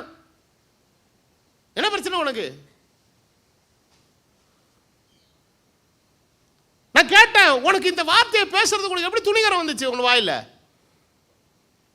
இதுதான் கொடுக்கப்பட்ட உண்மையான விசுவாசம், இதுதான் கொடுக்கப்பட்ட உண்மையான உபதேசம். இந்த அடிப்படையில் நீ செய்கிற காரியம் தேவனுடைய சித்தத்தின்படி செய்கிறது. இதன்படி செய்ய உனக்கு தைரியமும் தில் இல்லைன்னா நீ எதுக்கு நீ ஊழியக்காரனா இருக்கிற? வேற ஏதாவது வேலைக்கு போ சொல்றான். ஆளுங்களே என்ன செய்யப்பட்டாங்களா? வரமாட்டாங்களா? இந்த இவ்வளவு பேர் உட்காந்துருக்கிறீங்க, எதுக்காக உட்காந்துருக்கிறீங்க? ஆத்துமாக்களை கொண்டு வருவது உன் முயற்சி அல்ல, ஆத்துமாக்களை கொண்டு வருகிறவர் தெய்வம். ஆகவே ஒரு மனிதன் கிறிஸ்துவுக்காக காண்பிக்கிற விசுவாசத்தில் அவன் எந்த அளவுக்கு தன்னை உண்மையாய் அர்ப்பணிக்கிறானோ அந்த அளவுக்கு கர்த்தர் எந்த லெவலுக்கும் போய் அவனுக்கு உதவி செய்ய அவராலே முடியும். அக்கினி சூளையிலே 3 எபிரேய வாலிபர்கள் போட்டபோது வேதத்தில் வாசிக்கிறோம், உள்ளே 4வது ஒருத்தர் உலாவினாரு. அவருடைய சாயல் தேவனுக்கு ஒப்பான சாயலாக இருந்தது. வேறு யாரும் அல்ல, கர்த்தராகிய இயேசு கிறிஸ்துவே அவளோடு கூட உலாவினார். கர்த்தருடைய வருகை நாளிலே தேவனுடைய சமூகத்திலே நாம் எல்லாரும் போய் நிற்கும் போது சாத்ராக், மேஷக், அபேத்நேகோ அவர்கள் எல்லாரும் போய் இயேசுவுடைய சமூகத்திலே அவருடைய பாதத்தில் விழுந்து பணிந்து கொள்வார்கள். அக்கினி சூளையிலே இருந்தபோது எங்களோடு நடமாடினவர் வேறு யாரும் அல்ல, இவரே. நானும் அவளோடு சென்று செல்வேன். உங்களோடு அக்கினி சூளையிலே உறவின அவரே தான் எனக்காக சிலுவையிலே கல்வாரியிலே மரித்தார். அவராலே தான் நான் மீட்கப்பட்டு இருக்கிறேன். இப்படிப்பட்ட ஒரு சேலஞ்சிங்கான ஒரு கிறிஸ்தவ வாழ்க்கையை நீ நின்று விசுவாசத்தை தக்க வைத்துக் கொள்ள முடியலனா நீ இந்த வழியில இருப்பதை விட நீ வேறு வழியில் இருப்பது நலமா இருக்கும். வேணால் வேதவசனம் சொல்லுகிறது, அறியாமல் பாவம் செய்கிற ஒரு அடி அடிக்கப்படுவான், அறிந்து பாவம் செய்கிறவன் அநேக அடிகள் அடிக்கப்படுவான். கிறிஸ்துவின் பாடுகளுக்கு நான் சுதந்திரவாளி. I am a companion to Christ. இன்னைக்கு நீ யாருக்கு கம்பேனியனா இருக்க விரும்புகிற ராஜா? உனக்காக இவ்வளவு சிலுவையில் பாடுகளை பட்டு இவ்வளவு பெரிய காரியத்தை செய்து இவ்வளவு காரியங்களை என்னுடைய இந்த நாட்களில் இதை ஒரு விஷயம் ஒப்பு கொடுக்கப்பட்ட விசுவாசத்தை இந்த ஆளுங்களால எப்படி விட்டுட்டு போக முடியுதுன்னு தெரியல. How they are easily ignoring all these things. எப்படி சுலபமாக இதை விட்டுட்டு அவங்க பாட்டுக்கு போறாங்க. என்னால் உள்வாங்கிக் கொள்ள முடியல, ஜீர்ணிக்க முடியல. தைரியமா நில்லு. நீ கர்த்தருக்காக அவருடைய பட்சத்தில் நின்னா கர்த்தர் உன்னுடைய பட்சத்தில் உனக்காக என்ன செய்வார்? நிற்பார். நீ அவரை மறுதலித்தால் அவர் உன்னை தமது பிதாவின் சமூகத்தில் மறுதலிப்பார். எனக்கு தெரியாது இவனை, அக்கிரம செய்கைக்காரனே என்னை விட்டு அகன்று போங்க சொல்லலாம். அது உள்ள இருக்கிறாரு ஒருத்தர், ஜானி பாஸ்டர், அவர் தாங்க எனக்கு பாஸ்டர், நீங்கள் வேணா அவரை கூட கூப்பிட்டு கேளுங்க. ஆண்டவர் சொல்வார், அவரெல்லாம் நான் கேட்க மாட்டேன், உன் கதை எல்லான்னு எனக்கு என்ன செய்யும் சரி. அவன் ஒழுங்காக பிரசங்கம் பண்ணால் உள்ளே போயிட்டான், ஆனால் நீ என்ன போறப்படன்னு எனக்கு தெரியும், உன்னை யார்கிட்ட எனக்கு தெரியாது. நீங்கள் வேணால் சொல்லுங்களேன், ஃபோட்டோலாம் எடுத்துகிட்டு வந்து காட்டுவார் பாருங்களேன். இந்த யூடியூப்பில் கூட இந்த கேமரா சொல்லட்டும் போது நான் கூட உட்காந்துருப்பேன் பாருங்கள், இந்த நடு வரிசையில் மூக்கு மூலியமாக உட்காந்துருப்பேன். நீ உக்காந்தது, எந்திரிச்சது, கை தண்ணது, கையை தூக்குனது, கையை கீழே போட்டது, ஆனது ஊனது ஒன்றும் எடுபடாது ராஜா. நீ விசுவாசத்தை கர்த்தருக்குள்ளே தக்க வைத்து அவருக்காக உண்மையாய் வாழ்வது ஒன்கிற சாட்சி தான் தேவ சமூகத்தில் உனக்காக நிற்கும். That is the true witness. உனக்காக சாட்சி பகிர்கிறவர் யார்? நியாயாதிபதியாக கிறிஸ்துவுக்கு உண்பதாக நிற்கும்போது உனக்காக சாட்சி பகிர்கிறவர் யார்? உனக்காக யார் வரமாட்டாங்க, உனக்கு சாட்சி பகிர்கிறவர் அவரே. யோபு தான் கடந்து போன எல்லா உத்திரவங்களிலேயும் தன் விசுவாசத்தை காத்துக்கொண்டு சொல்கிறார், நீங்க வந்தபடி வாய்க்கு வந்ததெல்லாம் பேசுறீங்கடா, எனக்கு சாட்சி பகிர்கிறவர் பரலோகத்தில் இருக்கிறார். நீதிபதியும் அவரே, உனக்காக பேசுகிறவரும் அவரே, உன் விசுவாசத்தை உன்னை பரலோக ராஜ்யத்தில் கொண்டு போய் சேர்க்கிறவன் அவரே, எல்லாம் அவரே. அவரால் எல்லாம், வேறு ஒருவரால் ஒன்று நடக்க போறதில்லை. இந்த நம்பிக்கை ஒரு ரத்தத்தின் நாளங்களில் ஓடணும். அப்படி இருக்கும்போது நீ எப்படிப்பட்ட கிறிஸ்தவனா நீ வாழ முடியும்? நாளிலே தேவனுடைய பிள்ளைகளாக இருக்கிற நாம் கிறிஸ்துவுக்காக வாழ்க்கையில் ஒரு உத்தமம் நமக்கு தேவை. We need the integrity in walking with Christ. இஸ்ரவேல் ஜனங்களை பார்த்து ஆண்டவர் சொல்லும்போது சொல்றார், இவர்கள் என்னுடைய உடன்படிக்கையில் எப்படி இல்லைன்றாரு, உண்மையாக இருக்கவில்லை. அப்போ வேதவசனம் நமக்கு என்ன ஒரு ஒரு பெரிய ஆசீர்வாதத்தை கொடுத்துருக்குன்னா, ஆண்டவர் சொல்றார், அவரோடு கூட பாடுகளை சகித்தோமானால். நீங்க பாடுகளை நிமித்தம் சந்திக்கும் போது தனியா இல்லை, யாரும் அவரும் கூட இருக்கிறாரு. அதான் அப்போஸ்தலனாகிய யோவான் சொல்லும் போது அவருடைய பாடுக்கு உடன் பங்காளன்கிறாரு. அப்படின்னா என்ன அர்த்தம்? நானும் அவரும் ஆண்டவர் ராஜ்யத்தில் பாடுகளில் கஷ்டம், நாங்கள் ரெண்டு பேரும் பார்ட்னராக இருக்கிறோம். யார் கூட இருக்கிறா என் கூட? அவர் என்னை விட்டு விலகுவதும் இல்லை, என்னை கைவிடுவதும் இல்லை, அவர் என்னோட இருக்கிறாரு. ராத்திரி வேளையில் ஒரு விஷயம் நம்ம சீர்படுத்தி பார்த்து விசுவாச வாழ்க்கையில் ஆண்டவருக்காக காண்பிக்கிற அந்த நிலையில் நம்முடைய உத்தமம் எந்த அளவு இருக்கிறது? how extent we are honest to God. நம்முடைய இருதயம் எந்த அளவுக்கு நம்மளை சரின்னு சொல்லுது? ஒருவேளை எங்கேயாவது காரியங்கள் சரியில்லாமல் இருக்குன்னா ஆண்டவர் சமூகத்தில் அறிக்கை செய்து எல்லாவற்றை விட்டு அவருடைய சமூகத்துக்கு முன்பதாக உத்தமமாக உங்களை ஒப்பு கொடுங்கள். நீங்கள் செய்கிற பிழைகள் உங்களுடைய நித்திய பிரவேசத்தை தடுத்துடக்கூடாது.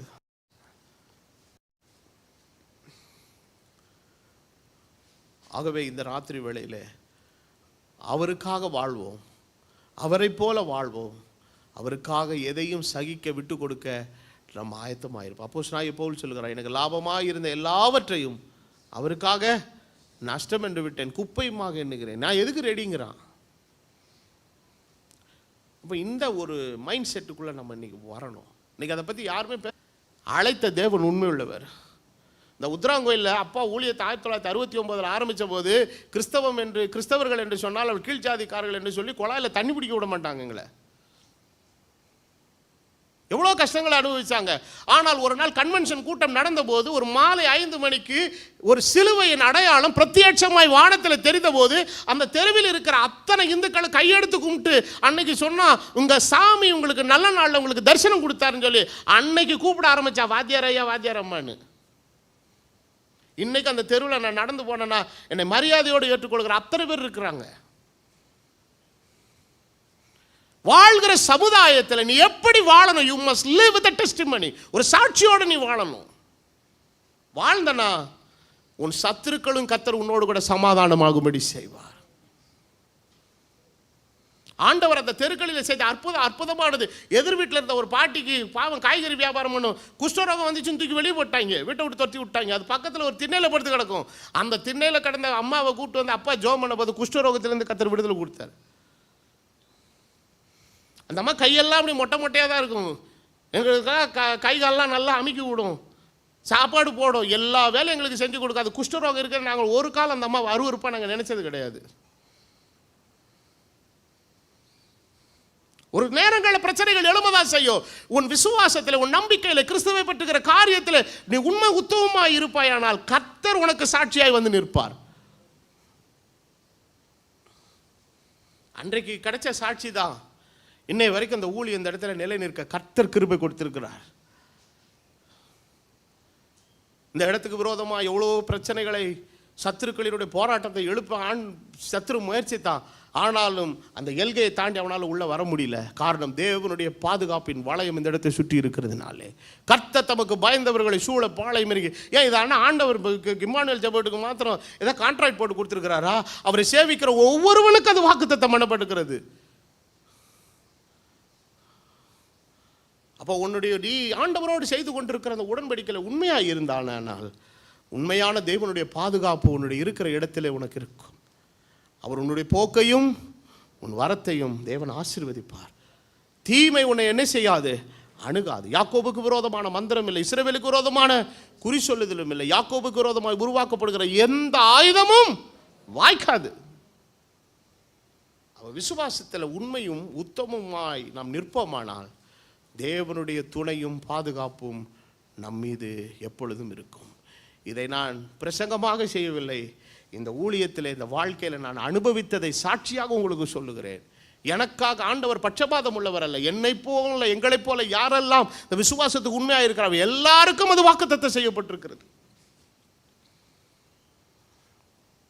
இந்த ராத்திரி வேளையிலே இந்த கிருபையுள்ள விசுவாசத்திற்கு நம்மளை அர்ப்பணித்து இதற்காக எப்படிப்பட்ட போராட்டங்கள் வந்தால் ஆண்டவரே நான் கடைசி வரை இதை மறுதலியாமல் விட்டு கொடுக்காமல் தைரியமாக நிற்பேன் என்கிற பிரதிஷ்டையோடு இந்த நாளின் ஆராதனை நிறைவு செய்வோம். யாவரும் எழும்பி நின்று ஜெபம் பண்ணுவோம்.